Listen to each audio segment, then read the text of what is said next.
We should not only be able to use this uranium and thorium, not only should we have a source of power so potent that a man might carry in his hand energy to light a city for a year, fight a fleet of battleships, or drive one of our giant liners across the Atlantic. It would mean a change in human conditions that I can only compare to the discovery of fire, that first discovery that lifted man above brute. H.G. Wells, in his 1933 science fiction novel, The World Set Free, which envisions a world affected by the use of atomic bombs and nuclear energy long before it had even been applied, sparking the atomic age, the Manhattan Project, and its legacy. Previously shrouded in secrecy and now remembered with infamy, the collective effort of scientists and politicians to harness the power of atomic energy known as the Manhattan Project should be remembered as the most significant turning point in U.S. history as it commenced the atomic age, forever altering how international conflict was from there on managed and generating a shift in academics, research, and technology. The concepts that would eventually culminate into the Manhattan Project's main objective of developing the atomic weapon can be traced quite far back in history, all the way to the 5th century BCE in ancient Greece, where a cheerful philosopher known as Democritus conceptualized the first known description of an atom, theorizing the world was made up of atomos, indivisible and invisible particles. Leaping forward in time, atomic theory research began to accelerate in the 19th and early 20th centuries with the atomic theories proposed by John Dalton, J.J. Thomson, Ernest Rutherford, Niels Bohr, and Erwin Schrödinger. Atomic research, however, began to shift from understanding to harnessing the power of the atom when scientists applied Einstein's theoretical formula E equals mc squared, which provided a relationship between matter and energy to the atom, theorizing that a massive burst of energy would be released if one were to be able to split an atom. On August 2, 1939, Einstein, with the help of Leo Szilard, wrote a letter to President Roosevelt covering his concerns regarding the research and development of atomic energy for military use in Nazi Germany, which had been head-started by German scientists Otto Hahn and Fritz Strassmann the year prior. This letter was later remembered in regret by Einstein, as, in his own words, "I made one great mistake in my life when I signed the letter to President Roosevelt recommending the atom bombs be made, but there was some justification, the danger that the Germans would make them." The precursor to the Manhattan Project, known as the S1 Committee, expedited its atomic research with new information in the Maud Report, a document provided by the British Maud Committee substantiating that an atomic bomb is practical and likely to lead to decisive results in war, and that work be continued on the highest priority to obtain the weapon in the shortest time possible.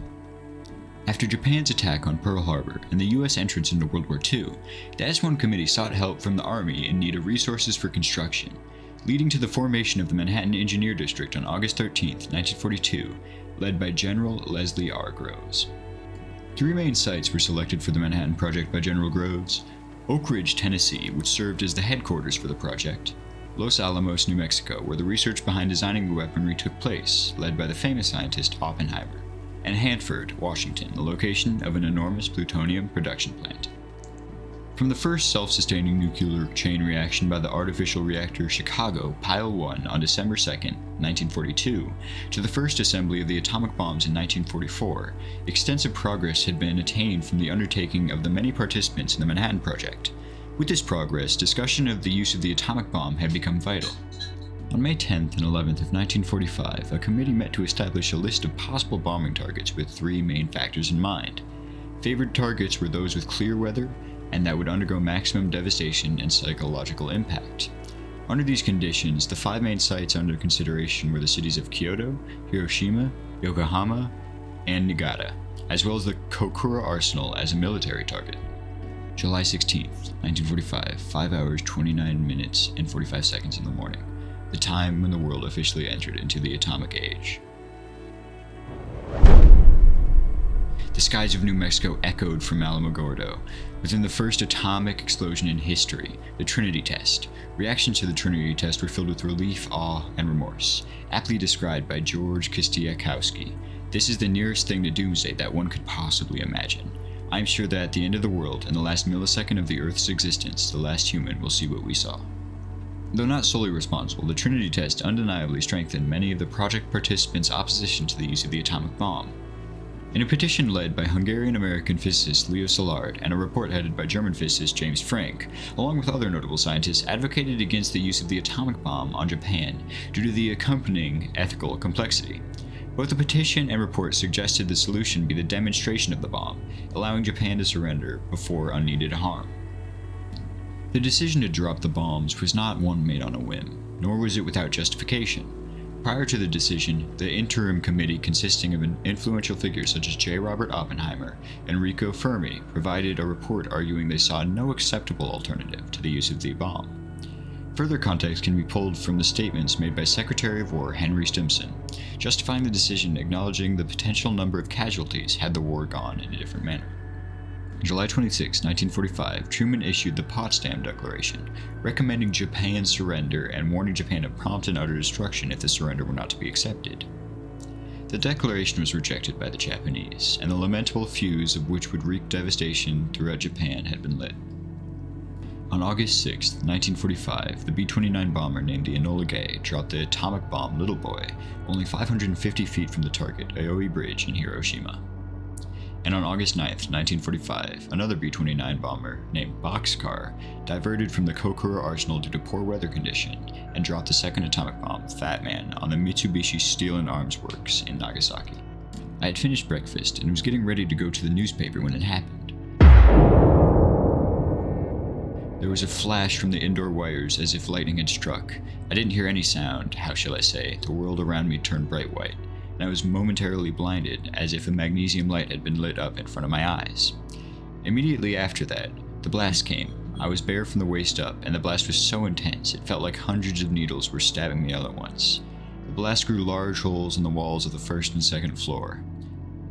This vivid imagery of the initial bombing on Hiroshima was described by Yoshito Matsushige, the only photographer to capture the initial disaster of the Hiroshima bombing. Due to both the initial explosion and radiation exposure, there were an estimated 140,000 casualties in Hiroshima and another 70,000 in Nagasaki.